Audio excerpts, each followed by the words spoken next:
মতভেদপূর্ণ মাসালাগুলো আমরা জনগণের সামনে পেশ না করি। আর আমার প্রিয় মিজানুর রহমান আজহারি সাহেব, আমি আপনাকে কয়েকটা কথা বলি।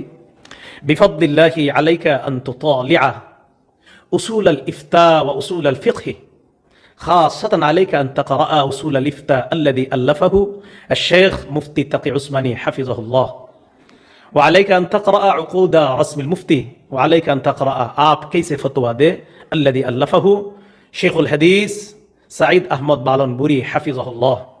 بفضل الله عليك أن لا تفتي في أي مسألة أمام الناس فتسقط في مصيبة عظيمة ويسقط الناس في مصيبة عظيمة. بفضل الله عليك أن تقرأ وتطالع أولا ثم تفتي أمام الناس. وقلت لك هذه الأقوال باللغة العربية لكي لا يفهم الناس.